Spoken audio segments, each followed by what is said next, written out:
Okay, so those of you who are not here, which Is the practice already online? no, not yet. Yeah. So at least the test is now 3 weeks away. So I'll get it up sometime over the fall break, so there'll be enough time because I actually haven't given this particular test before, so I got to make it up. Okay. It's kind of scary. What? So this is gonna get awkward. What? What do you mean? You've never given this test before. I you typically just give one test and then the final. Well, the format's changed every time I teach it, pretty much. But yeah, it's because the test you had was like basically the midterm last time, so now I'm just breaking it up a bit more instead of having this one test and everything on a final. Okay, so those of you who are not here and therefore you better be watching this video, that's when the test is going to be, and hopefully we'll get more stragglers. But again, it is Friday. Okay, so I have a little bit more to do on triple integrals, and then whatever time is left, we can use for homework questions.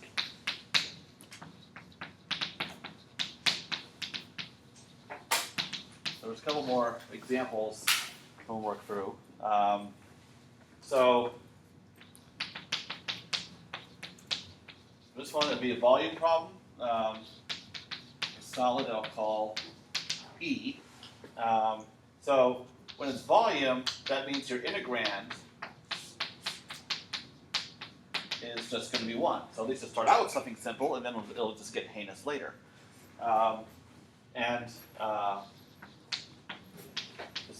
boundaries of the solid are y equals x, y equals x squared. So this would be somewhat similar to a double integral example we did before. Z equals 0, and z equals x. So these right here will give you your z limits, so they're given away right there. And then these will give you your x and y limits. So this one, the boundaries are segmented pretty nicely so that you can just focus on x and y from first equations and then deal with z after that.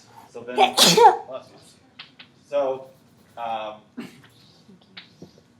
okay, so we have y equals x, and then y equals x squared, and there'd be these intersections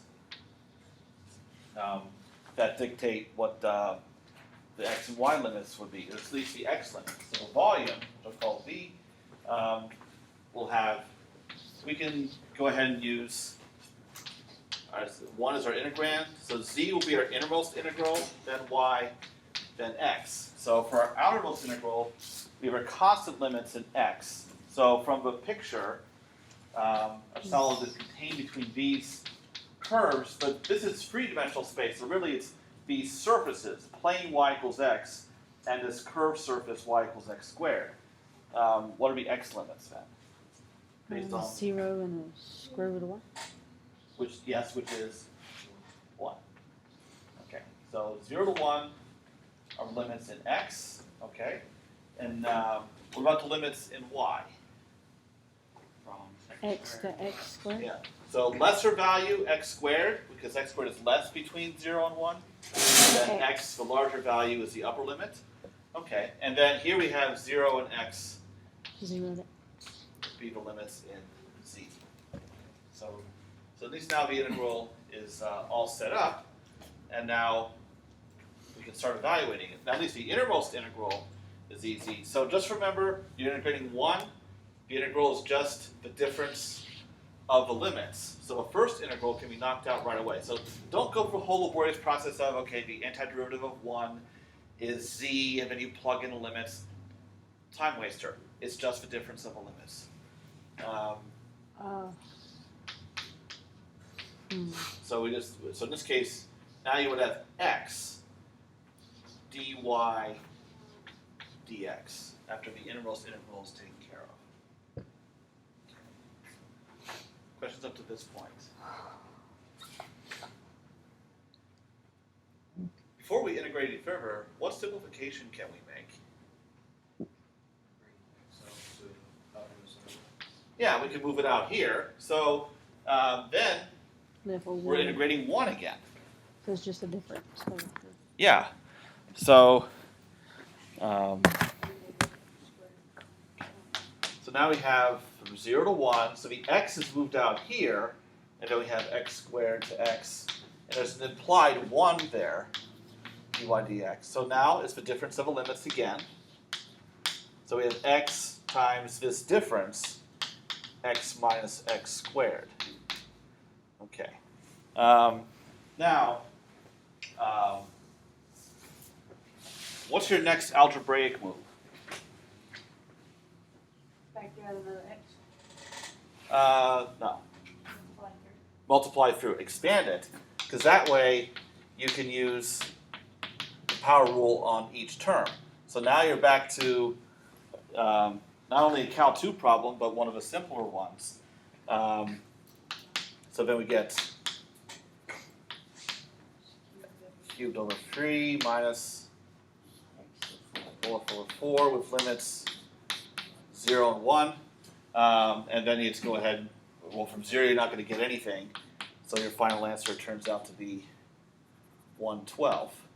All right. This seems like a trivial step, but I'm pointing it out anyway because a lot of times, especially in the heat of a moment on a test, students might recognize that, oh, they can just multiply this through, and then they get a relatively easy problem solved. They try something crazy like doing something more difficult, like substitution or something like that. So it's when you have integrating a product, there is no product rule for integrals like there is for derivatives. Really, the closest you can come is integration by parts, which you definitely don't want to do here. So, and given students' universal tendency, and yes, I was included in this too when I was a student, to make things harder than they need to be. Look for that simple way out first.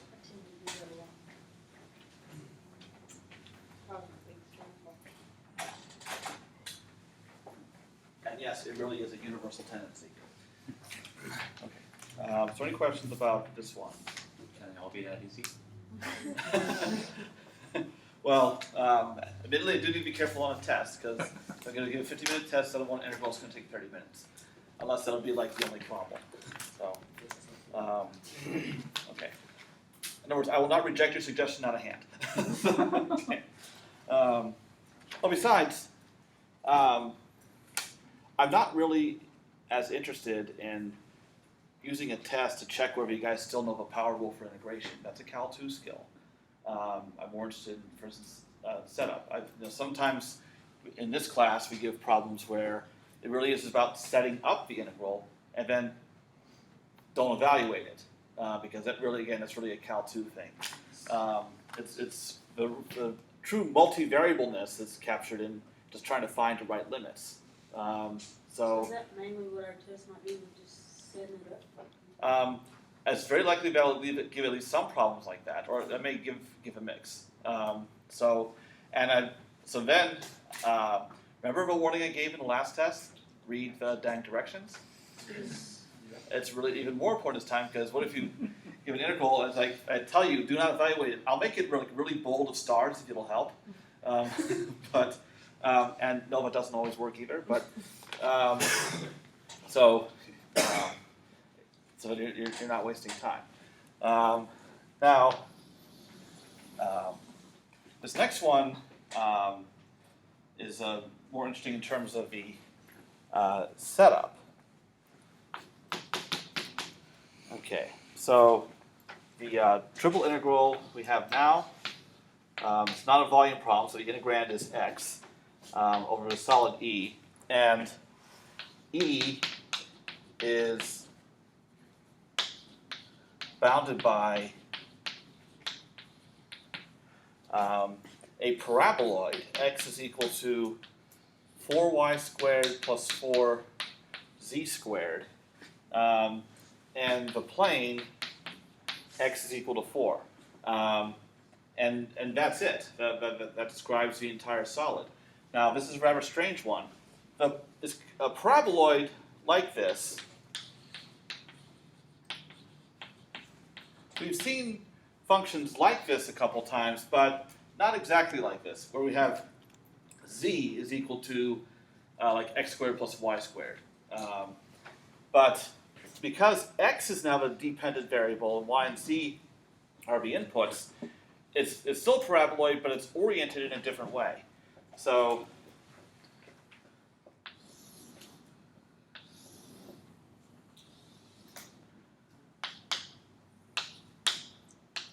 now what happens is your paraboloid is oriented like this, and it's moving down the x-axis. X is always going to be non-negative. But then we have this plane at x is equal to 4 that cuts it off. So it's this shape. Now before I draw this part of it, I don't want to give away from a picture what it looks like on this end. We're going to try to do this algebraically, because I know how you guys don't like to graph all that much. So to understand what the limits would be, we can set these two equal to each other. So these intersect at, so x is equal to 4, which is equal to the other x, 4y squared plus 4z squared. Okay, so this is what we're looking at. So if I were to try to draw where this intersection happens, what do we have here? Circle. It's a circle located in the plane x is equal to 4. So we have y squared plus z squared is equal to 1. So we have a unit circle, just with a different orientation than what we're used to. Okay. So now, okay. So what this suggests, since we have a circle, what might make this integral easier that we've seen before? What? Polar coordinates. But not exactly the same polar coordinates that we've done. Like before, that was just double integrals, we only had x and y. And we'd had x equals r cosine theta and y equals r sine theta. But now we want polar coordinates in y and z. So, and then x will just remain x.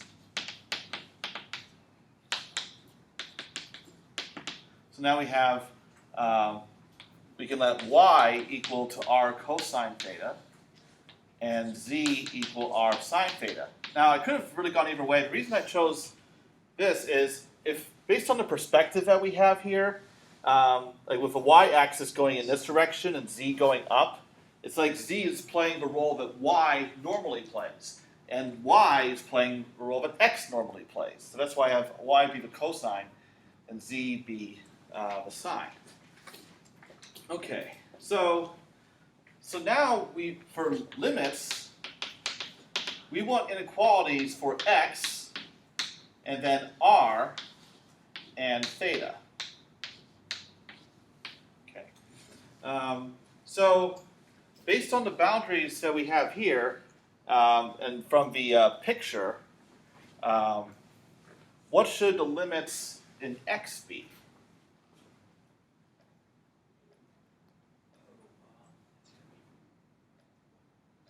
Y.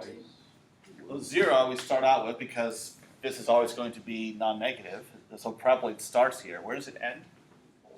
4. Yeah, because of this boundary right here. Okay. All right. Now here. Okay. What about r and theta? So we look at, like for instance, if we were to look at the solid looking down the x-axis. What will be the limits in r and theta? R would be 0 to 1. Yeah, because we have a circle of radius 1. And then theta?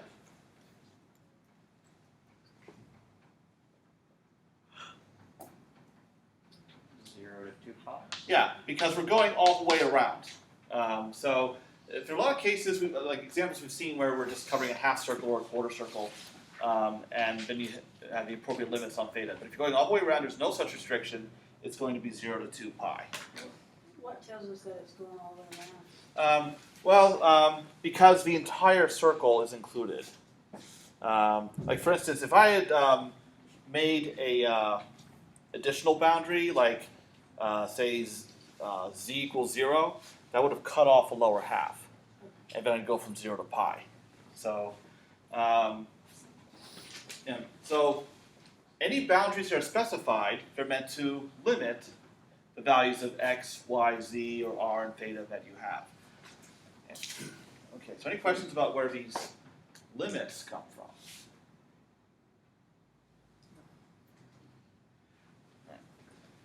So the setup integral, so we have 0 to 2 pi in theta, and then 0 to 1 in r, and then I have, oh, hold on. I made a mistake. Well, first let's, Would okay. theta be our inner interval? R and theta can be as outer as they want because their limits are constant. Okay. X should be from y squared plus z squared. Yeah, so that's what needs to be fixed. So this limit is wrong. We definitely have x equal 4, and yeah, 0 defines the extent of the domain, but it's not where x actually starts. For a given y and z, somewhere in this circle, okay, I couldn't resist. X will definitely stop here, but for any point, however it might be arranged, the starting point for x is not a constant. And that's why I'm making x the innermost integral. Also, before we get to the limit, what else has to be put in here? R, because this is still polar coordinates. Although I can move the r out to here. Okay, now, okay, so what you're saying was, yeah, where, okay, you were saying something about the lower limit in x. Yes. And you made a suggestion. It should be our paraboloid line. Yeah, this. Yeah. Yeah. So this paraboloid is defined by, okay, so x is equal to 4 y squared plus z squared, but now we're in polar land, so this would be what?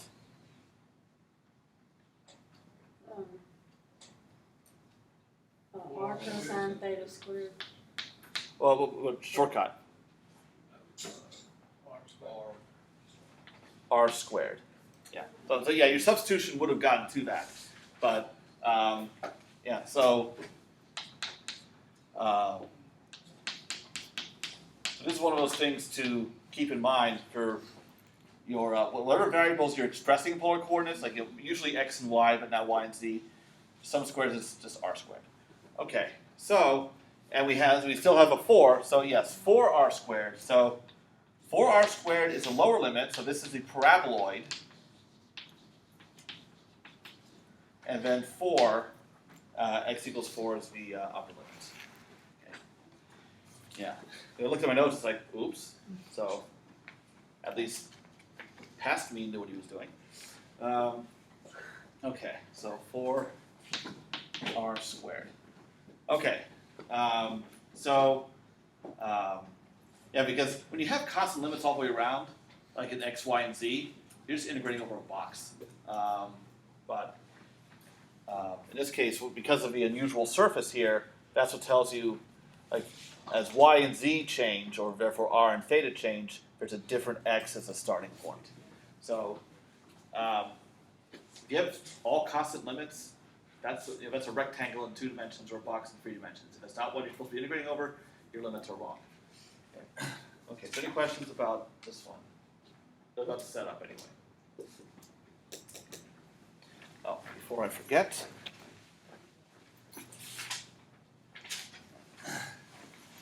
Okay. So is it because x is not continuous, is that why we put it in the innermost?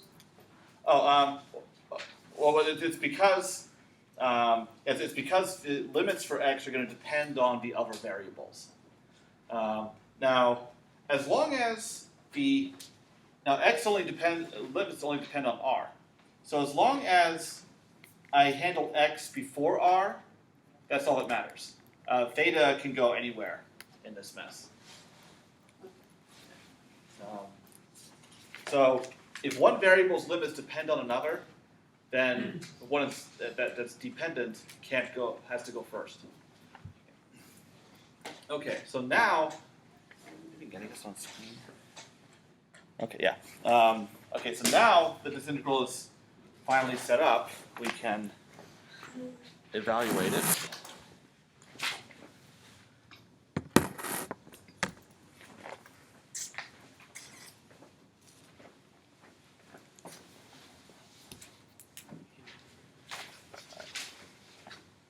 So we have 0 to 2 pi, 0 to 1 r, 4r squared 4x dx dr d theta. Okay. Now, actually the theta part can be because these concepts of theta is not going to be involved at all in any of these other limits or in the integrand. So I can write this as 0 to 2 pi d theta, and then everything else depends only on x and r. Okay, so this integral is 2 pi. Yeah, it's 2 pi, because there's an implied 1 here, so it's just the difference of the limits. Okay, and then we integrate this, and what do we get? Could you go back and explain again, like why you pulled out the d theta? Oh, because there's neither the integrand nor the inner limits depend on theta. Okay. Yes, that's why I can separate. All right, so now we're here.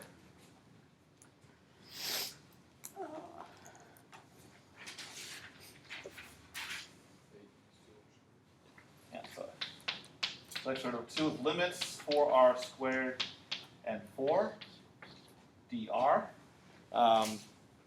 So now what's going to happen when you plug in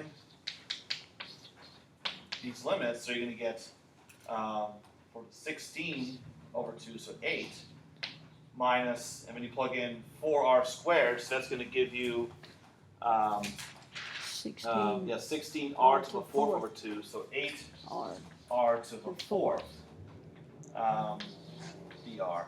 So certainly the 8 you can go ahead and pull out. So now you have 16 pi, and you have, and what else should you do before you do any more integrating? It would be r minus r to the 5th. Yeah, so you distribute, just like in the last example, and then it's just a relatively harmless Cal 2 problem for here. So we're going to get r squared over 2, r to the 6 over 6.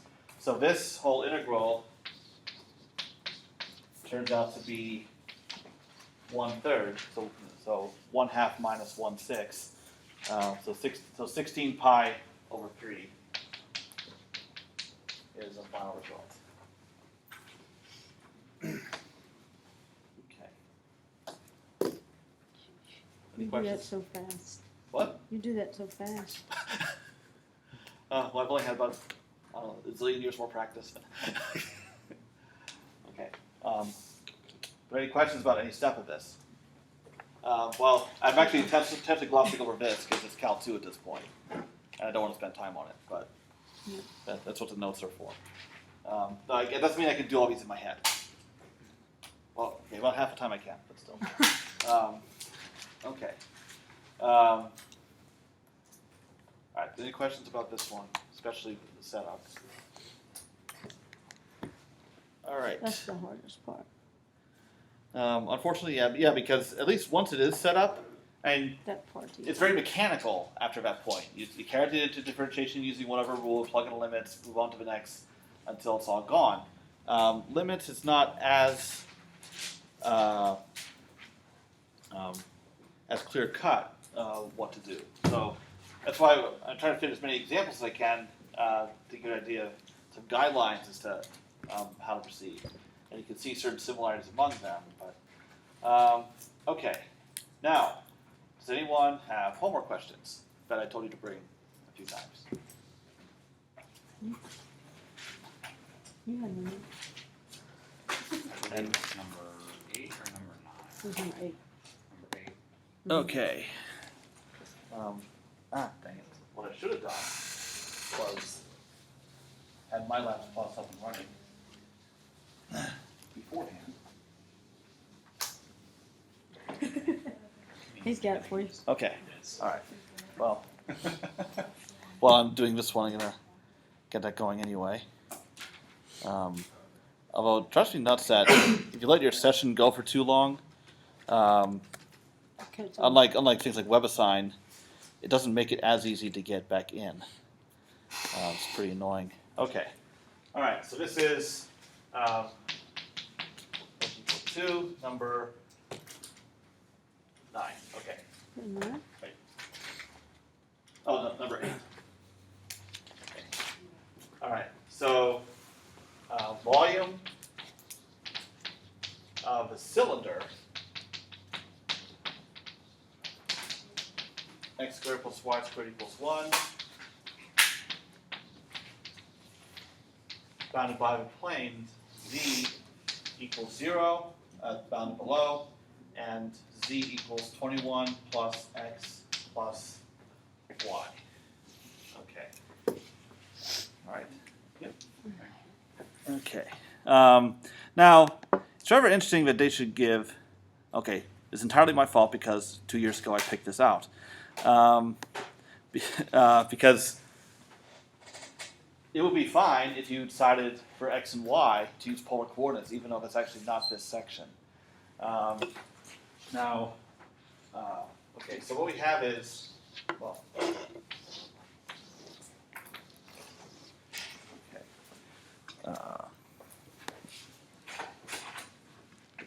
So we have our cylinder,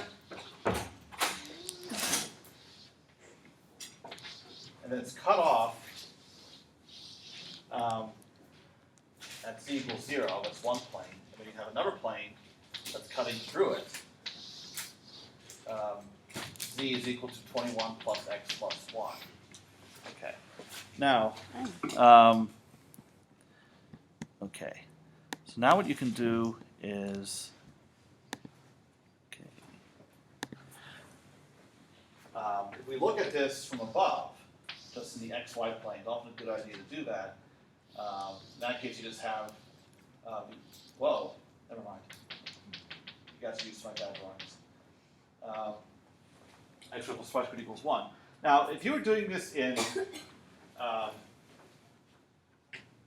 polar coordinates, you would just have r going from 0 to 1 and theta going from 0 to 2 pi. But if you were sticking with what's actually in this section, and Switching to polar coordinates would be a lot simpler, right? I believe it would. Because they were using some sort of trig substitution in their integration. Got ugly. Oh, that's what happened when you, okay, well, let's take a look at that. So we can extol the virtues of polar coordinates. But as far as the setup goes, for a unit circle, what would the limits be?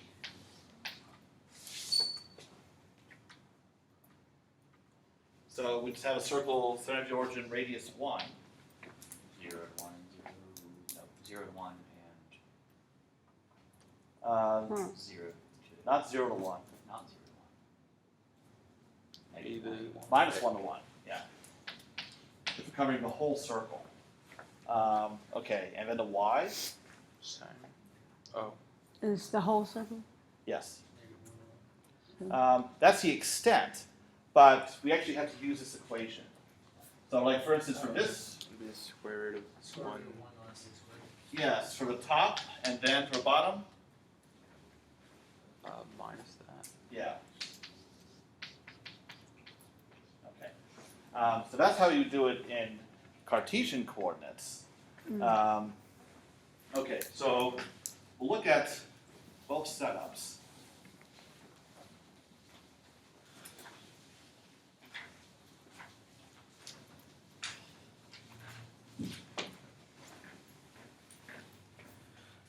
Okay. But yeah, that's all right. So I meant that was pretty naturally me to put that on here. Or I was just saying, oh, that looks like a good problem.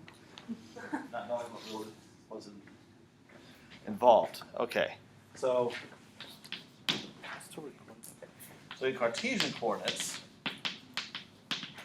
Okay, so it's a volume problem. So, but for double integral, okay, so we have -1 to 1, and then from minus square root of 1 minus x squared, square root of 1 minus x squared, and then the difference in z values. So that'd be 21 plus x plus y, the top z value minus the bottom z value of 0.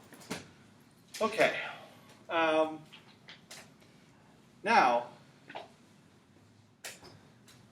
oh, this is good. Okay.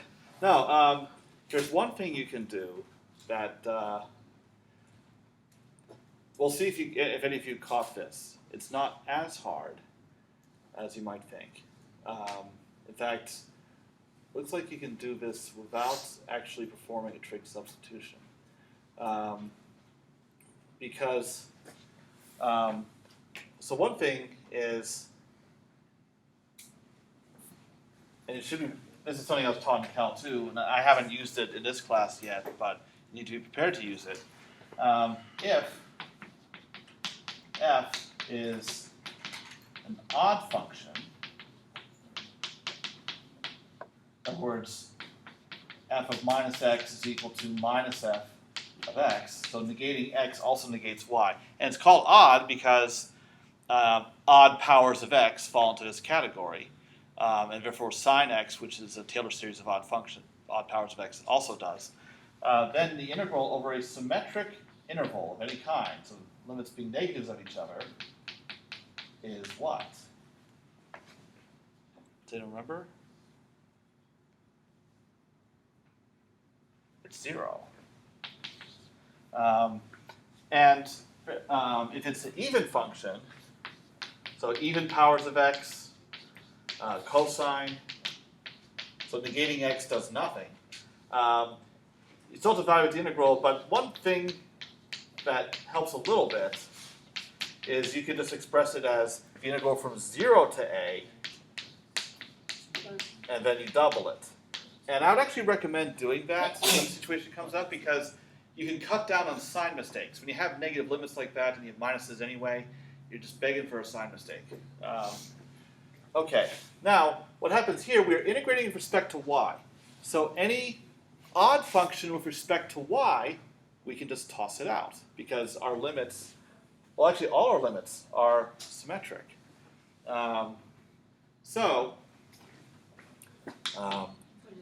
Yeah, so if I break this down to, okay, -1 to 1. Okay, now this is a constant function as far as y is concerned. So that is, so that's an even function. So I want to treat this separately. And then we have -1 to 1, the integral of y dy dx. So that is an odd function. So therefore, the whole thing is 0. All right. So at least you've cut that down a bit. Now, okay. As for the rest of it, well, here we have a constant, so you can pull it out. So we have 21 plus x pulled out, and now we have the difference of these limits because there's nothing left. So now we're going to have 2 square root of 1 minus x squared dx. Okay. Oh, dang it. Sorry, yeah, the trig substitution is necessary after all. Okay. Because that's the 21 term. Okay. Now, if I break this up again, well, first, any questions about this to this point? Okay. Yeah, it's because we're taking difference of the limits, these terms add together, they don't cancel. So if I break this up again as integral from minus 1 to 1, 42 square root of 1 minus x squared.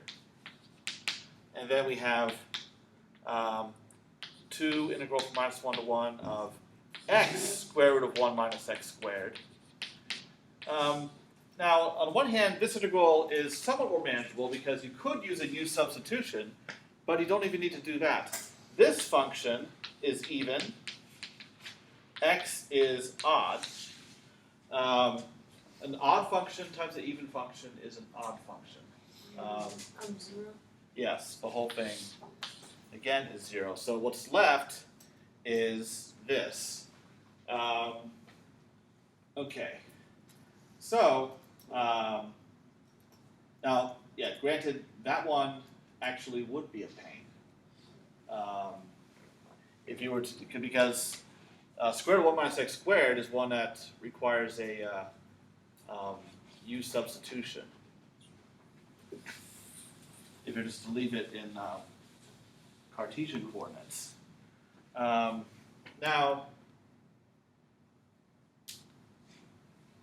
okay, now if I pull out the, actually, this is an even function. So I could say this is, if I double it, then I have this integral from 0 to 1.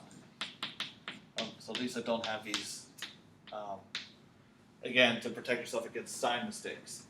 Now, we could go ahead and do a trig substitution, and looking ahead to what that would involve, I don't relish that prospect, but another way to think about this is, okay, actually, yes, there is another way to think about this, because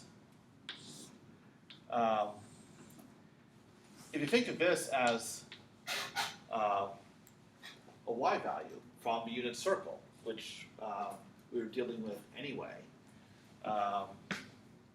So this is the same, because I've been saying several times, if you're integrating 1, it's the difference of the limits. Well, you can actually go the other way around. And you'll see what great lengths I'll go to avoid doing a trig substitution.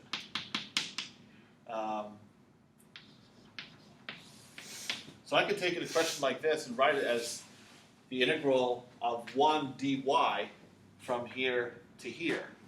And that sounds like a crazy thing to do until you keep in mind, when you're integrating 1 over a 2-dimensional domain, what does it give you? How do you interpret that?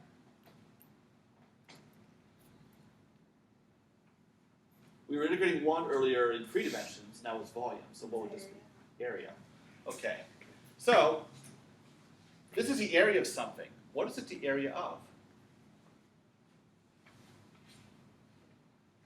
Let's draw it. Well, that actually is handy. So from 0 to 1 in x, and then it's from 0 to something in y. But what is this? What curve does that give us? We've seen the top half of the circle. Yeah, top half of the circle. Unit circle, radius 1, just at 1/4. So what's the area of a quarter circle of radius 1? What? Be the area of a circle divided by 4. Which is?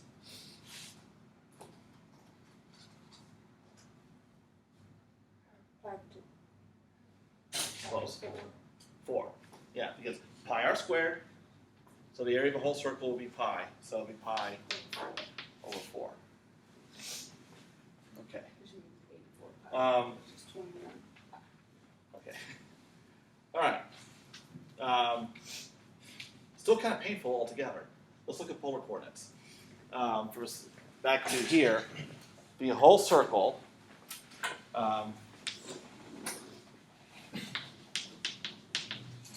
So now we'd have the integral from 0 to 2 pi in theta, 0 to 1 in r, and then your integrand is 21 plus x plus y. So that'd be 21 plus r cosine theta plus r sine theta.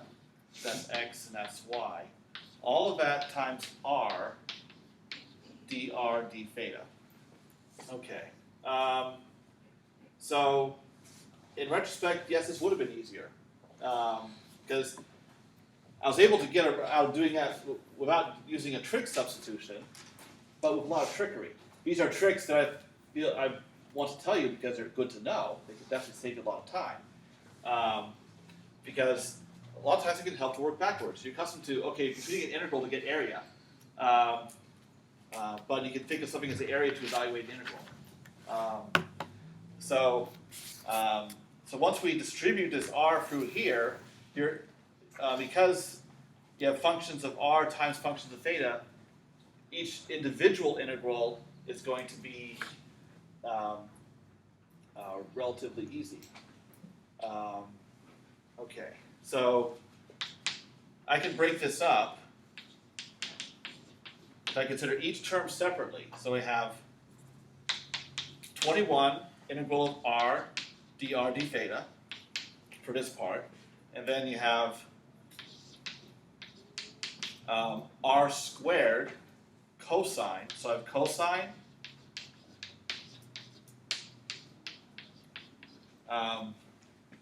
times r squared for this part, and you can, because you have function of r times function of theta, you can pull them apart as a product of two integrals, and then the same thing for the y term, 0 to 2 pi sine theta d theta times 0 to 1 r squared dr. So now you have a bunch of in fact, I can separate this one too. So now you have 6 single integrals that you can evaluate and multiply or add together as needed. Okay, now, what questions about to this point? Here's another shortcut for you, because it's bound to happen in other examples too. If you just have plain old sine theta or cosine theta integrated over a full period, so in this case, cosine and sine are 2 pi periodic. You integrate sine or cosine over a full period, it's going to be 0. Because sine behaves like this, one full period, and cosine behaves like this. You have cancellation of positively counted and negatively counted areas. So there's no need to even do these. Okay, so this is probably one of the more important things to keep in mind, to pay attention to, because I'm telling you how to save time on tests. So I've found many ways to get out of doing integrals I just don't feel like doing. And I know you feel like doing them even less. So I'm hoping this helps you. And then there's just this one to do. So you'd have r squared over 2, etc., and you end up getting, they get 21 pi in the end. All right, so make note of these tricks. Now, I'm not saying that finishing the test depends on them. I'm not going to be that dastardly. However, the way I like to see it is, if you don't know these tricks, you can still finish a test, but you might need a full 50 minutes. But if you do know them, then you can save yourself some time and have lunch early. Or less late. Okay. In the last few minutes, anyone else wanted to ask about anything from the homework? Number 3? Okay. Okay.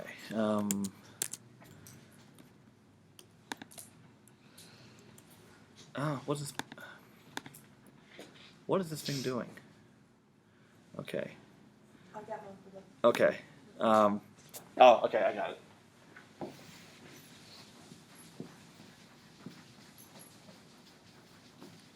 Okay, so number 3.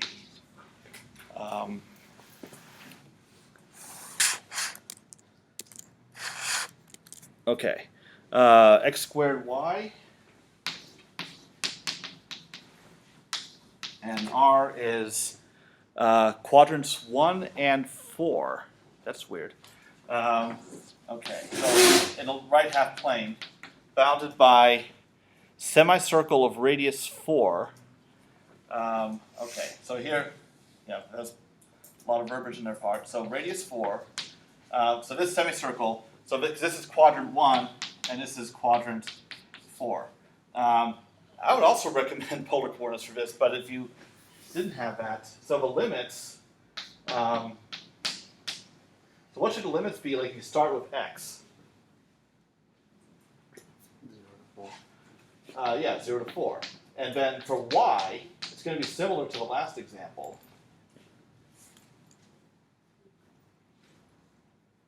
Except they take out counts radius 4, not 1. Why is it 0 to 4 for x? What? Why is it 0? Oh, because it's radius 4. We start, quadrants 1 and 4, we have to start at x equals 0. Okay. X squared plus y squared equals what? For circle radius 4? 16. So we solve for y. Square root of 16 minus that. X squared, and then minus that because that covers quadrant 4. If this was polar coordinates, and you can't do it that way, r would go from 0 to 4. What about theta?